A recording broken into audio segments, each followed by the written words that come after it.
I told my wife everything. Every word her father said to me. How he sat me down, called me his son, told me to accept my place.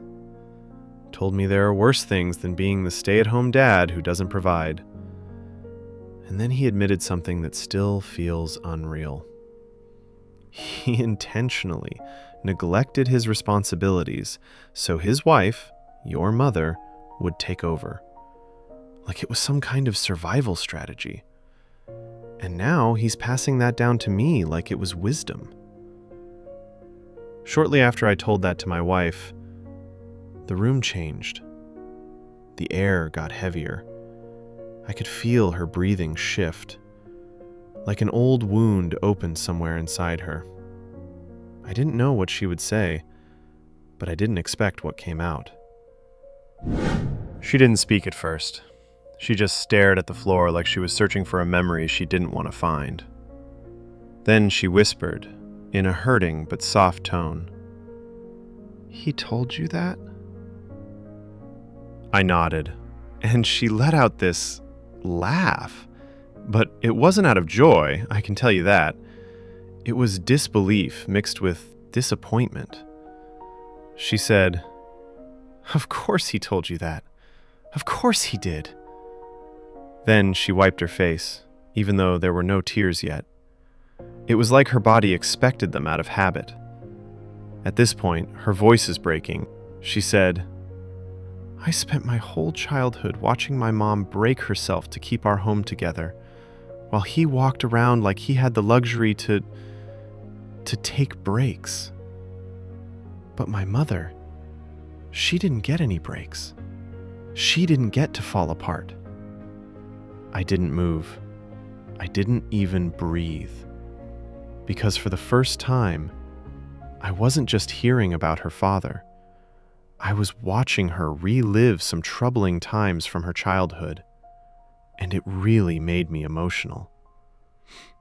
She said, "I used to think my dad didn't care, but now I realize he deliberately let my mother bear all those burdens, and now he's telling you to do the same to me." She shook her head again, slower this time.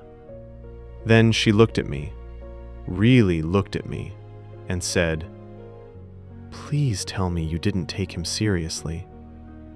And that hit me, hard. Because the truth is, I didn't know what parts to take seriously anymore. I told her, "I listened, but I didn't agree. I didn't take him seriously." And she closed her eyes and whispered, "Good, because I cannot live my mother's life." Her voice cracked on the word cannot. Not loud, just enough for me to feel the weight of everything she's been carrying since she was a child. She said, "You're not a placeholder. You're not a shadow. You're not supposed to fade so I can shine. That's not marriage. That's survival." And I swear, for a moment, I felt like she was talking to both of us at the same time.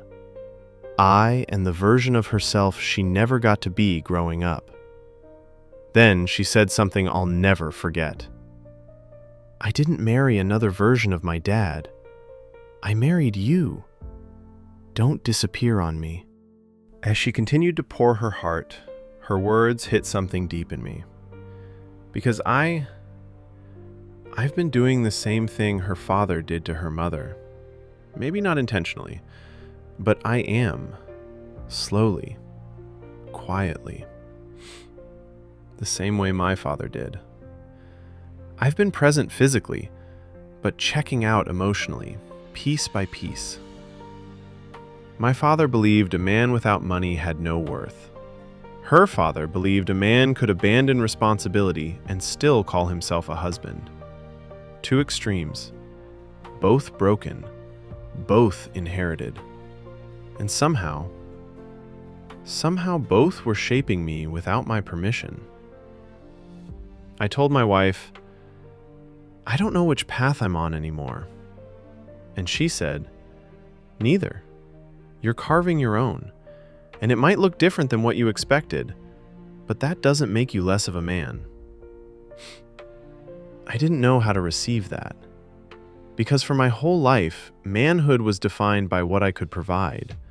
And now, I can't provide anything except time, laundry, childcare, and my presence. But she looked at me like those things mattered, like they counted, like I wasn't failing. And that did something to me. Something uncomfortable. Something necessary. I'll be honest with you. A part of me expected her to go all bridezilla on me, or to judge me at least. To look at me like a man who lost his purpose, the way I look at myself on my worst days. But she didn't. She didn't judge me at all. Instead, she told me the truth she's been carrying quietly.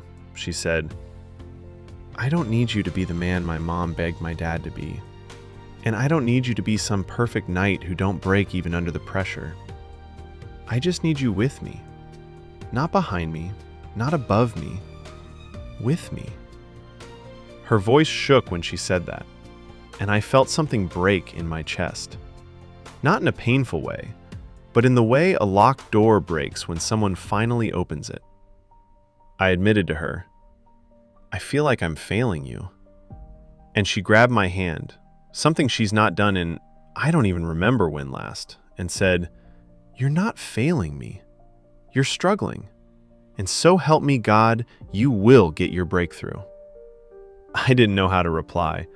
I just sat there in that moment, feeling seen and guilty and relieved and ashamed, even got a boner, and all kinds of things all at once.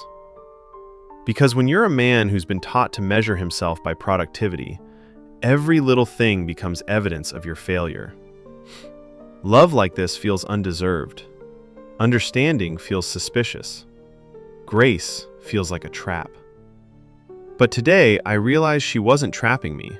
She was trying to get me to see her. She was telling me the truth. A truth I didn't know how much I needed to hear. If you're listening to this, and you've ever had to look your wife in the eyes and tell her you're not the man you used to be, or the man you promised you'd become, I know how heavy that feels. If you've ever been stuck between the father who raised you and the man you're trying to grow into, I know how confusing that is. And if you've ever feared becoming the version of a man that left scars on the people you love, you're not alone in that fear. I'm not healed. I'm not fixed. I'm not better. But I'm still here. Still trying. Still showing up for the people who show up for me. If you're going through this too, you're not alone. I'm Dad alone. And so are you. See you next week.